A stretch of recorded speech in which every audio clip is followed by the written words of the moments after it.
A sound full. Live from WTVG Toledo, this is 13 ABC Action News. Mike, not me. Tracking down wheel thieves. Why law enforcement White officials day. think the thefts are part of something big. White bay change. Plus, new from overnight, another person arrested after hopping the White House fence. We have the latest details. White bay change. And in a little more than 2 weeks, folks in Michigan are going to have a big decision to make when it comes to fixing the roads and funding those improvements. It is 5:30 on this Monday. Thanks for waking up with us. I'm Christina Williams, in for Sasha and Bray. And I'm Jeff Smith. We appreciate you being here as we start to count down those remaining days here in the month of April. And it's going to feel a little bit, I tell you what, it felt like a very cold fall day yesterday. Yeah. Started out beautiful in the morning. I got the grass cut, thinking everything's fine. And then all of a sudden, just those changes swept in. Yeah, and it's going to stick around, I think, at least for a few days. We have Bill and Nicole here. Good morning. Ready, Bill, full. Good morning. Well, it's not going to rain for 3 straight days, but the cool temperatures will be here not 3 days, but the entire week. But as we get deeper into the week, it does get drier and drier, and that's going to allow that temperature to fall. All right, take a peek at live Doppler 13,000. You look at this, you go, okay, not too bad. No rain, that's it, moving offshore, a little drizzle, but there's more on the way. Take a look at Viper, another surge of energy coming in from the south. In other words, we got more rain heading in our direction late this morning into the afternoon. Veterans Glass City Skyway Bridge, roads are wet. Nicole keeping a very close eye on those traffic conditions for you. But at the bus stop, kind of a drizzly type morning. I think more showers like you saw in Viper on the way. And it's a windy day. Southwest winds gusting up to 30 miles an hour. Time saver traffic. Here's Nicole. Well, thank you, Bill. If your commute is taking you into Michigan right now, you're not seeing any delays either on 75 or 23. Take a look at this. This is looking towards the north into Michigan, into Monroe County at the state line, and both directions, northbound, southbound, moving all right. I checked in with Monroe County Sheriff's Office, and they say their boards are all quiet here on I-75, so we're doing okay.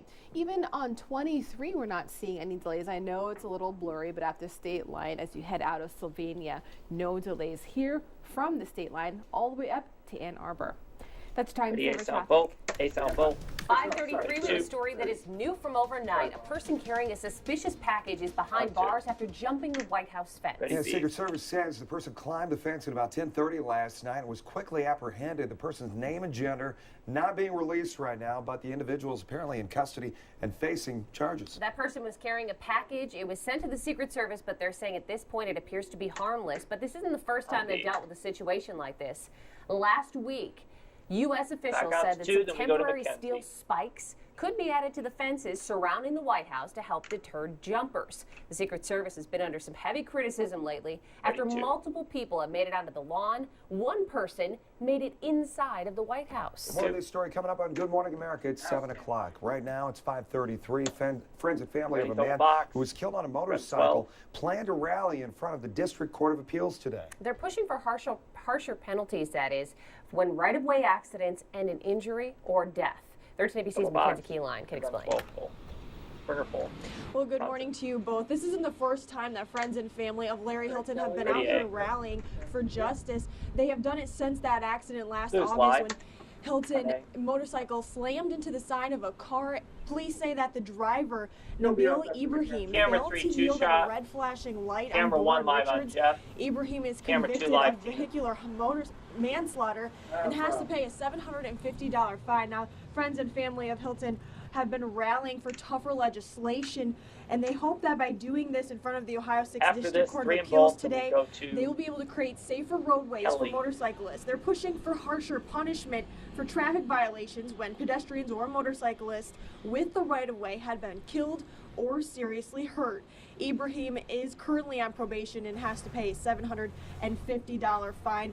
Now, as for today's rally, family of Larry Hilton will be out here along with other members of Motorcycle Safety Group. Will be here rallying. That starts in front of the District Court of Appeals at 9 o'clock this morning. Reporting live, Mackenzie Keyline, 13 ABC Action News. It is 5:35 right now. Michiganders are going to have a big decision next month when it comes to funding some fixing of the roads. But before you go out and vote, maybe you haven't decided yet how you feel. State Representative wants to hear from you. 13 ABC's Kelly Hagberger joins us live. That's right. It's called Proposal 1. Matter of fact, legislators have been talking about this for some time now, and it would just change the way that the roads are funded.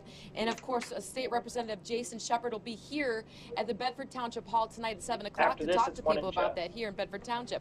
Now, according to the House Fiscal Agency, this sales tax increase would generate more than $1.6 billion a year to fix the roads and other things here in Michigan. First, the thing that Proposal 1 would do would hike the fuel tax to 41.7 cents or 14.9 cents per gallon and get rid of the sales and use tax on fuel for vehicles altogether. But then they would increase the sales and use tax on non-fuel items from 6% to 7%. Now that would be along with Indiana, Mississippi, and New Jersey as the second highest sales tax state in the United States. California at 7.5%. Now here in Ohio, the Ohio sales tax is 7.7 or 5.75, but in Lucas County, it's 7 1/4. The Institution on Taxation and Economies, the policy says that if you make $40,000 a year to $64,000 a year, this could mean that you would pay an extra $260 a year because of this sales tax increase. Now, this meeting is tonight at 7 o'clock here at the Bedford Township Hall. And again, that's at 8100 Jackman Road. Reporting live, Kelly Heidbreeder, 13 ABC Action News. They are speeding off with stolen wheels. Police departments all up and down I-75 think they are dealing with a large group of thieves right now. Dealerships in and around Bowling Green have been getting hit hard. The tires and the rims stolen so far add up to more than $40,000 in value. But law enforcement officials think that they are dealing with an even bigger problem. Similar incidents are being reported in Michigan all the way down to Georgia. If it's as large as we think it is, it's going to be a big operation. Could be Craigslist. It could also be a large business that sells used wheels and tires. Wood County Sheriff's Department is working with BG Police and other agencies along the I-75 corridor to catch up with these thieves. The Central Joint Firefighters Association is hosting a benefit for Army Captain Jonathan Wynkoop next month. You may recall he was killed during training exercises in Texas back in March. Wynkoop was a graduate of BGSU, also a graduate of Springfield High School. The benefit will take place Saturday, May 9th in Portage. Organizers say they'll be holding a hog roast. It'll be held at the Central Joint Firefighters Association station. That is in the 13,000 block of Mermill Road. It starts at 5 o'clock, and the food will be served until it is gone. Members of the National Human Rights Organization getting ready to meet with Toledo Police today. They'll be talking about the relationship police have with members of the community. They'll also be discussing the recent case of Aaron Pope. He was an African-American man who died at a local hospital while in police custody.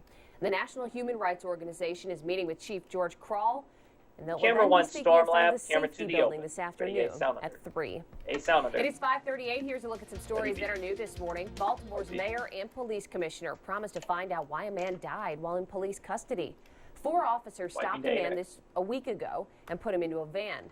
When they got to the police station, an ambulance was then called to treat him for what the family is calling spinal injuries. After days in the hospital, that suspect died yesterday. The police commissioner says an independent review board and the Baltimore prosecutor's office are investigating. R&B artist Bobby Brown told concert goers his daughter, Bobby Christina, is awake. This comes months after she was found face down and unresponsive in a bathtub inside of her home. The 21-year-old is the only daughter of Brown and the late Whitney Houston. Bobby Christina was moved to an undisclosed location after being released from an Atlanta hospital. Last week, he made headlines around the globe. Now the gyrocopter pilot has more to say about this landing on Capitol Hill. Stepping outside this morning, a very mild, kind of drizzly and misty, but there's more rain on the way. We'll take a look at predictor, of course, via Doppler and Viper. Stay tuned. This is 13 ABC Action News Good Morning with Jeff Smith and Christina Williams.